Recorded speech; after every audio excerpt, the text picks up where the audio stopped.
Hello everyone, आज हम पढ़ने वाले हैं फ्रैक्शन एंड फ्रैक्शंस नंबर्स कि सबसे बड़ी संख्या कौन सी होती है और सबसे छोटी संख्या कौन सी होगी। ऐसे नंबर्स को पढ़ने के लिए हमें एक आइडिया होना चाहिए कि फ्रैक्शंस होते क्या हैं। फ्रैक्शन जो पूरे के पूरे पार्ट्स में हमें बताता है कि ये वाला हिस्सा कितना है, यानी कि सिर्फ इसकी बात की जाएगी तो ये वाला हिस्सा कितना है आउट ऑफ 4 पार्ट्स के अंदर। जैसे कि यहाँ पर एक पार्ट, दूसरा पार्ट, तीसरा पार्ट, चौथा पार्ट, यानी कि 4 पार्ट्स दे रखे हैं। अगर मैं पूछूंगा कि इस वाले पार्ट्स का हिस्सा कितना है तो हम बोलेंगे एक हिस्सा है आउट ऑफ 4 में से। वैसे अगर 5 पार्ट्स होते हैं तो हम बोलेंगे कि जैसे कि पिज्जा की जो स्लाइसेस होती है ना, वैसे ही कि पिज्जे की एक स्लाइस खाएंगे तो मतलब क्या है कि कितना हिस्सा काटा गया है, तो हम बोलेंगे 5 में से एक हिस्सा काटा गया है। यानी कि जो ऊपर नंबर लिखा जाता है वो एक हिस्सा होगा आउट ऑफ 5 नंबर में से। नीचे वाला जो नंबर रहता है वो हमेशा क्या होता है, टोटल होता है। यानी कि टोटल 5 हिस्से थे, 5 में से कितने हिस्से आपने निकाले हैं, एक हिस्सा निकाला है। इस प्रकार से हम क्या करते हैं, डिनोट करते हैं कुछ चीजें कि पार्ट्स ऑफ फ्रैक्शंस के अंदर नंबर्स क्या होते हैं। तो एक होता है अंश और एक होता है आपके पास हर। अब अंश क्या होता है और हर क्या होता है ये हमें पता है, न्यूमिनेटर तथा डिनोमिनेटर। ऊपर वाले नंबर्स को हम क्या बोलते हैं, डिनोमिनेटर बोलते हैं, जबकि नीचे वाले नंबर्स को हम क्या बोलते हैं, डिनोमिनेटर यानी कि हर। और ऊपर वाले नंबर को हम बोलेंगे अंश। ठीक है जी, अंश ऊपर आता है, नीचे क्या आता है, हर आता है। तो ये थोड़ा सा एक आइडिया होना चाहिए कि फ्रैक्शंस के बारे में। दूसरी बात कि टाइप्स कितने प्रकार के रहेंगे, तो इसके ना 7 टाइप्स रहते हैं, कहीं कहीं पे हमें 11 में पढ़ने को मिलेंगे। जो मोस्ट इंपॉर्टेंट है वो 3 है, 1 2 3, ये हमें सिर्फ 3 ही पढ़ने हैं। कौन कौन से होते हैं, प्रॉपर फ्रैक्शन होती है, इम्प्रॉपर होती है, मिक्स्ड। यहाँ से एग्जाम में क्वेश्चन पूछे जाते हैं। बाकी एक एक प्रकार से हम डेफिनेशन इनकी पढ़ेंगे होती क्या है, कि लाइक फ्रैक्शंस क्या होती हैं, अनलाइक क्या होती हैं, इक्विवेलेंट फ्रैक्शंस क्या होती हैं तथा यूनिट फ्रैक्शंस क्या होती हैं। सबसे पहले कि प्रॉपर फ्रैक्शंस क्या होती हैं। प्रॉपर फ्रैक्शन ऐसी फ्रैक्शन होती है कि जो आपका डिनोमिनेटर आने वाला है, जो न्यूमिनेटर आएगा वो हमेशा क्या आना चाहिए, स्मॉल आना चाहिए, छोटा आना चाहिए। किससे, हर से। यानी कि जो डिनोमिनेटर में लिखा जाता नंबर है उससे क्या आना चाहिए, ऊपर वाला नंबर छोटा आना चाहिए। ऐसी वैल्यूज को हम क्या बोलेंगे, प्रॉपर फ्रैक्शन। मतलब कि कभी भी ये 5 से डिवाइड नहीं होना चाहिए। 5 से डिवाइड नहीं होना चाहिए मतलब क्या है, 5 से छोटा होना चाहिए। जैसे कि मैं लिखूं 2/3, क्या ये कप की प्रॉपर फ्रैक्शन है या इम्प्रॉपर है, तो हम बोलेंगे कि ये जो फ्रैक्शन लिखी गई है ये कैसी फ्रैक्शन है, प्रॉपर फ्रैक्शन है। इसी प्रकार से अगर मैं बोलूंगा 5/9, तो 9 से छोटा 5 लिखा गया है ऊपर, तो मैं बोलूंगा प्रॉपर फ्रैक्शन है। 11/13 बोलूंगा तो ये कैसी फ्रैक्शन है, ये भी आपकी प्रॉपर फ्रैक्शन है। तो प्रॉपर फ्रैक्शंस के लिए हमें क्या याद रखना है कि नीचे जो डिनोमिनेटर में आता है वो हमेशा ही क्या आना चाहिए, बड़ा आना चाहिए, और डिनोमिनेटर में जो आता है वो हमेशा ही क्या आना चाहिए, छोटा आना चाहिए। ऐसे नंबर्स को हम क्या बोलते हैं, आपकी प्रॉपर फ्रैक्शंस बोलते हैं। अब देखिए इम्प्रॉपर क्या होती है। इम्प्रॉपर फ्रैक्शंस का मतलब होता है अनुचित भिन्न, यानी कि जो कहीं ना कहीं कट जाए। 5 से नंबर, जैसे 5 से काटेंगे तो 5 से कट जाएगा ना, 5 से कम 5, फिर पॉइंट लगेगा, फिर आगे पॉइंट के बाद 0 लगेगी 4 के बाद, तो 5 8 40, तो 1.8 आ जाएगा नंबर। इस प्रकार इसको सॉल्व करके, तो यानी कि कभी भी अगर वो आपस में डिवाइड होने वाले आ जाएं तो वो कैसी फ्रैक्शन हो जाती है, इम्प्रॉपर। मतलब क्या है कि जो डिनोमिनेटर में आ रहा होगा अब अगर स्मॉल आ जाए, छोटा आ जाए नंबर, और जो ऊपर नंबर आ रहा है वो अगर उल्टा हो जाए यानी कि बड़ा आ जाए, तो ऐसी फ्रैक्शन को हम क्या बोलेंगे, इम्प्रॉपर। यानी कि प्रॉपर का जस्ट उल्टा, प्रॉपर का जस्ट उल्टा यहाँ पे हमें करना है। अब मैं बोलूंगा क्या 5/4 क्या मेरे पास प्रॉपर है या इम्प्रॉपर है। देखिए ऊपर वाला बड़ा आ रहा है, नीचे वाला छोटा आ रहा है, तो हम इस तरीके से देख के सीधे ही डायरेक्ट बोल सकते हैं कि ये फ्रैक्शन कैसी है, इम्प्रॉपर है। जैसे कि मैं बोलूँ 9/7 बोलूंगा तो ये भी आपकी कैसी फ्रैक्शन होगी, इम्प्रॉपर होगी, क्योंकि ऊपर नंबर क्या आ रहा है, बड़ा आ रहा है, नीचे नंबर छोटा आ रहा है, तो ये इम्प्रॉपर फ्रैक्शन है। 11 मैं बोलूंगा 9, तो ये भी इम्प्रॉपर फ्रैक्शन है। इस चीज का ध्यान रखेंगे। इसके बाद आती है मिक्स फ्रैक्शन। तो मिक्स फ्रैक्शन कैसे बनाई जाती है, तो मिक्स फ्रैक्शन बनाई जाती है आपकी इम्प्रॉपर फ्रैक्शन से। ये जो बनती है वो किससे बनती है, इम्प्रॉपर फ्रैक्शन से। जैसे कि हमने पढ़ा कि 9/5 था, इससे ही हम क्या बनाते हैं, मिक्स फ्रैक्शन बनाते हैं। इससे क्या बनेगी, मिक्स फ्रैक्शन बनती है। कभी भी प्रॉपर फ्रैक्शन से मिक्स फ्रैक्शन नहीं बनाई जा सकती है। मिक्स फ्रैक्शन जो होती हैं वो सिर्फ और सिर्फ किससे बनाई जा सकती हैं, आपकी इम्प्रॉपर वाली फ्रैक्शन से बनाई जा सकती हैं। ठीक है जी, तो यहाँ पे लिखा भी गया है, and improper fractions can be converted into a mixed fractions, यानी कि किसमें कन्वर्ट कर सकते हैं हम, आपकी मिक्स फ्रैक्शन में कन्वर्ट कर सकते हैं। जैसे कि मैं 7/3 लिखूंगा, तो 7/3 का मतलब क्या है, मैं इसे काट सकता हूं ना, यानी कि इसे भाग कर सकता हूं 7 को 3 से। जैसे मैं 3 से भाग करूंगा तो मुझे पता है 3 को 2 से भाग करेंगे तो 1 आएगा। तो यानी कि जब भी मिक्स फ्रैक्शन लिखनी हो इसकी 7/3 की, तो मतलब क्या है, जिससे भाग करते हैं वो नीचे ही आता है हमेशा ही, जो रिमाइंडर होता है वो ऊपर आता है, और जो भाग करके हमारे पास भागफल आता है उसे हम यहाँ पे लिखते हैं। तो 2 सही 1/3 मेरे पास क्या हो जाएगा, आंसर हो जाएगा। और जब हम इस मिक्स फ्रैक्शन को सॉल्व करेंगे तो आंसर कितना आएगा, 7/3 ही तो आएगा। 3 को 2 से मल्टीपल करेंगे 6 और 1 प्लस करेंगे तो कितना बनेगा, 7। 7/3 इसका क्या बन जाएगा, सही आंसर बन जाता है। इस तरीके से हम इन्हें सॉल्व करते हैं। तो हमने एक चीज सीखी कि जो भी इम्प्रॉपर फ्रैक्शन होती हैं उन्हें आगे भी सॉल्व करके आंसर निकाला जा सकता है, और वो किस में निकाला जाएगा, आपका मिक्स फ्रैक्शंस के अंदर हम उन्हें निकाल सकते हैं आंसर को। तो ये हमें एक जस्ट आइडिया होना चाहिए। ठीक है, अब हमेशा ध्यान रखेंगे जितनी भी मिक्स फ्रैक्शंस होती हैं वो सारी की सारी एक से क्या होती हैं, बड़ी ही होती हैं। अगर एक से छोटी हो जाएगी तो वो कभी भी मिक्स फ्रैक्शन नहीं बन पाएगी उसकी। तो मिक्स फ्रैक्शन के लिए हमेशा कंपलसरी है कि वो एक से क्या हो, बड़ी हो, यानी कि एक से क्या आनी चाहिए, बड़े नंबर आने चाहिए। तो वो भी ध्यान में रखेंगे एक चीज। तो मिक्स फ्रैक्शन का हमें जो 3 चीजें पढ़नी थी वो थी आपकी, एक प्रॉपर ध्यान में रखेंगे कि प्रॉपर में जो नीचे वाला जो डिनोमिनेटर होता है वो बड़ा आता है, और इम्प्रॉपर में इसका जस्ट उल्टा कि ऊपर वाला नंबर होता है वो बड़ा आता है। इम्प्रॉपर में ध्यान रखेंगे कि इम्प्रॉपर से जो होती हैं उन्हीं से क्या बनती है, आपकी मिक्स्ड फ्रैक्शन बनाई जाती हैं। ये चीजें हमें 3 पॉइंट्स ध्यान में रखने हैं। अब इसके बाद बात करते हैं कि लाइक फ्रैक्शंस क्या होते हैं। जस्ट हमने क्या करने हैं इनकी, जस्ट इनको क्या करना है, हमने रिमेंबर रखना है कि लाइक फ्रैक्शंस क्या होती है तथा आपकी अनलाइक फ्रैक्शंस क्या होंगी।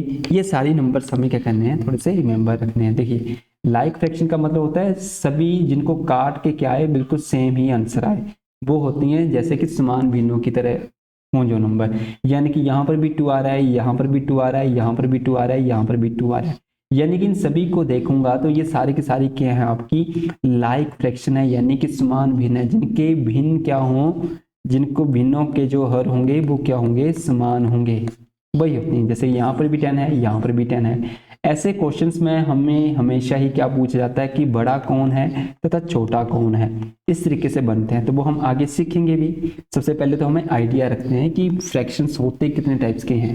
तो ये लाइक फ्रैक्शंस है, ठीक है, तो ये ध्यान रखेंगे। और इनमें सबसे बड़ा कौन सा होता है, तो हमेशा ध्यान रखेंगे कि जो सबसे बड़ा ऊपर नंबर दिख रहा होता है वही नंबर क्या हो जाता है, सबसे बड़ा नंबर होता है। ठीक है, देखिए अनलाइक क्या होती है, जब आपकी फ्रैक्शन जो हर होते हैं वो दोनों ही क्या आ जाए, डिफरेंट डिफरेंट आ जाते हैं, तो ऐसे नंबर्स को हम क्या बोलेंगे, अनलाइक फ्रैक्शंस बोलते हैं। ठीक है जी। इक्विवेलेंट यानी कि समतुल्य क्या होते हैं, ऐसे नंबर जिनको काट कर भी कितना बनता हो, हमेशा एक ही नंबर बनता हो, यानी कि 1/2 सभी को काट के नंबर कितने बनेंगे, 1/2 1/2 1/2 ही बने, ऐसे नंबर्स को हम क्या बोलेंगे, आपका इक्विवेलेंट फ्रैक्शंस बोलते हैं। तो ये नंबर्स हमें थोड़े से क्या करने हैं, रिमेंबर्स रखने हैं कि इक्विवेलेंट फ्रैक्शंस क्या होती हैं। इसके अलावा यूनिट फ्रैक्शंस क्या होती हैं, यानी कि 2 भाग थे, 2 में से कितना हिस्सा, 1 हिस्सा, 4 यूनिट्स में से कितनी इकाइयां या कितनी यूनिट्स, तो 1 इकाई, 16 में से कितनी इकाई, 1 इकाई, इस तरीके से हम बोलते हैं। यानी कि हम यूनिट फ्रैक्शन बोलेंगे, यूनिट सिर्फ एक ही होता है, कितनी यूनिट्स हैं, 2 में से कितनी यूनिट्स, तो हमेशा ही अंश जिसका 1 के बराबर हो तो उसे हम क्या बोलेंगे, यूनिट फ्रैक्शंस बोलते हैं। ठीक है जी, रिमेंबर रखेंगे। जैसे कि अगर मैं बोलूँगा 4 1, तो यानी कि 4 में से कितना हिस्सा है, एक हिस्सा है। ठीक है, जैसे कि ये आपके 4 हिस्से कर दिए, इसे एक को मैं कलर कर दूं तो मैं बोलूँगा कितने हिस्सों में कलर किया गया है, तो हम बोलेंगे कि एक हिस्से में कलर किया गया आउट ऑफ 4 में से, यानी कि 1/4 हिस्से पे क्या किया गया है, कलर्स किया गया है। कितने हिस्से पे कलर्स नहीं किया गया है, तो हम बोलेंगे 3/4, यानी कि 1 2 3 हिस्से ऐसे हैं जिन पे कलर नहीं किया गया है आउट ऑफ 4 में से। तो ये थोड़ा सा हमें रिमेंबर रखना है, क्योंकि आगे जब हम क्वेश्चन करेंगे, रेशो के क्वेश्चन करेंगे, आपके ट्रेन्स के क्वेश्चन करेंगे, तो उन सभी के अंदर ऐसे कुछ इंपॉर्टेंट फैक्ट्स पूछे जाते हैं, तो वो हमें जस्ट आइडिया होना चाहिए। ठीक है जी। अब दूसरी बात कि कंपेयर कैसे करते हैं नंबर्स को। सबसे पहली चीज हमने सीखी आपकी यहाँ पे कि आपकी लाइक फ्रैक्शंस क्या होती है, अनलाइक फ्रैक्शन क्या होती है, प्रॉपर फ्रैक्शंस क्या होती है, इम्प्रॉपर क्या होती है, मिक्स फ्रैक्शन क्या होती है, ये 3 हमें जस्ट पढ़नी है। इसके बाद इनकी डेफिनेशंस याद रखेंगे कि होती क्या है, लाइक, अनलाइक, इक्विवेलेंट फ्रैक्शंस क्या होती है और यूनिट फ्रैक्शंस क्या होती हैं। ठीक है, अब कंपेयर करना है। जब भी कंपेयर करने की बात आएगी तो हमें ना कंपेयर करने के लिए ना हमेशा एक चीज ध्यान रखनी है, जब भी 2 डिजिट हों, जब भी 2 नंबर्स दे रखे हों कि इन दोनों में से बड़ी कौन सी है, तो हमें कोई भाग करने नहीं बैठना है वहां पे। अब भाग नहीं करना है हमें, क्योंकि भाग में पॉइंट्स में आता है और टाइम ज़्यादा लग जाता है वहाँ पे। तो हमें ना एक स्मार्ट अप्रोच यहाँ पे अपनानी है। इनको इस तरीके से कर लेना है, 3/4 एंड 7/5, इनको क्रॉस में मल्टीप्लाई कर लो। 5 को 3 से करेंगे तो 15, 7 को आपका 4 को 7 से करेंगे तो कितना बनेगा 28, यानी कि 3 के लिए ये वाली फ्रैक्शन है और 7 के लिए ये वाली है 28। तो मुझे बताओ 15 बड़ा होता है या 28 बड़ा होता है, तो हमें पता है 28 बड़ा होता है। तो यानी कि इनमें से आपकी ये वाली जो टर्म थी ये क्या थी, बड़ी थी, ये जो संख्या होगी बड़ी होगी। जैसे कि ये वाली संख्या थी 14 एंड 14/20 एंड 2/3 था, 3 से यहाँ पे करेंगे तो कितना बनेगा 42 और 40, इन दोनों में से कौन सा बड़ा है, तो ये वाला बड़ा है। ये 14 किस तरफ आ रहा है, तो हम बोलेंगे कि 14 से जो स्टार्ट हो रहा था, तो मैं बोलूंगा ये जो संख्या थी ये बड़ी होगी किससे, 2/3 से। तो ये संख्या बड़ी है, ये वाली छोटी है। इन दोनों में से कौन सा बड़ा है कौन सा छोटा है, तो हम वैसे करेंगे। 9/7 इक्वल टू 11/13, 13 से यहाँ पे, 7 को यहाँ से 117 बोलेंगे और 11 को 7 से करेंगे तो 77। तो मैंने बोला कि 9 के नीचे 117 आ रहा है तो ये वाला बड़ा होगा, तो यानी कि ये संख्या क्या है, बड़ी है, सॉरी ये वाली बड़ी रहेगी। इसके लिए हम ऐसे ही निकालेंगे, 19/21 3/5 बोलेंगे। अब यहाँ पे करेंगे तो आपके पास 95 आ जाएगा, यहाँ पे करेंगे तो मेरे पास आ जाएगा 66, तो मैं बोलूँगा 19 वाला बड़ा है। अब यहाँ पर भी 33 और इसके लिए भी निकालेंगे तो सेम निकालेंगे, 31 डिवाइड बाई 33 5/7, यानी कि हमें क्या कर देना है, क्रॉस में मल्टीप्लाई कर देना है। चलिए एक माइनस वाला कर लेते हैं यहाँ पे। अब देखिए -3 है, -7 इक्वल टू -4 एंड आपके एक नंबर है डिवाइड बाई 11। अब इसे यहाँ पे क्रॉस मल्टीप्लाई करेंगे तो -33, जबकि यहाँ पे करेंगे तो कितना बनेगा -28। अब इन दोनों में से कौन सी टर्म बड़ी होगी, ये जो 33 लगा है वो किसके लिए लगाया गया है, वो लगाया गया है आपका इसके लिए लगाया गया है, और ये जो है आपका 28 इसके लिए लगाया गया है। तो मुझे अब एक चीज बताना कि कौन सा नंबर बड़ा होता है कौन सा नंबर छोटा होता है। तो -3 बड़े होते हैं या फिर आपके जस्ट कि आपके -1 बड़े होते हैं या -2 बड़े हैं। अब देखिए इस तरफ मैं बोलूँगा कि 2 बड़े हैं माइनस के या 1 बड़ा है, तो हमेशा ध्यान रखेंगे इस तरफ वाले सारे के सारे बड़े होते हैं। जैसे हम माइनस की तरफ बढ़ते जाएंगे तो वो नंबर छोटे होते जाएंगे, तो हमेशा ही -1 बड़ा होगा -2 से भी, -3 से भी, -4 से भी, -33 से भी, -28 से भी। ठीक है, तो ये ध्यान रखेंगे। तो मेरे पास था -28, उसके बाद आएगा -33। तो इन दोनों में से बड़ा कौन है, तो बड़ा होगा -28, क्योंकि 33 से पहले ही आ जाता है, क्योंकि 0 आएगी ना, 0 से इस तरफ बढ़ेंगे, 0 से इस तरफ जाएंगे तो हम बोलेंगे कि 0 बड़ी है इन सभी में, इन माइनस के है ना, क्योंकि माइनस के तो 0 से भी छोटे हो जाएंगे नंबर, जितना बड़ा माइनस का होगा वो उतना ही छोटा नंबर होगा। तो हम बोलेंगे यहाँ पर कि माइनस के जो 28 है ना, ये आपके नंबर कैसे हैं, सबसे बड़े नंबर माने जाएंगे। तो सबसे बड़ा नंबर क्या है इसमें, आपका माइनस के 28 आपका सबसे बड़ा नंबर है। ठीक है जी, तो -28 किसके लिए लगाया गया था, -4 वाले के लिए। तो ये नंबर क्या रहेगा, आपका बड़ा नंबर रहेगा। ठीक है जी। अब दूसरी बात है, एक और नंबर ले लेते हैं कि माइनस के 9 है एंड डिवाइड बाय 11 है, माइनस के 13 डिवाइड बाय 15। अब देखिए 15 को मैं 9 से करूंगा तो मुझे पता है कि कितना नंबर आएगा, 135 नंबर आ गया माइनस के। ठीक है जी। दूसरी तरफ कितना नंबर बनेगा, 11 को 13 से मल्टीप्लाई करूंगा तो मेरे पास नंबर आ जाएगा 156 नंबर आ जाएगा, वो भी कितना है, माइनस में। तो माइनस का जितना बड़ा होगा वो उतना छोटा होगा, जितना छोटा होगा उतना बड़ा होगा, क्योंकि माइनस के केसेस में हमें ध्यान रखना है इस वाली ट्री को हमें ध्यान में रखना है कि -1 -2, तो -2 छोटे होते हैं किसी भी नंबर से, तो 0 से भी -1 से भी छोटा होगा।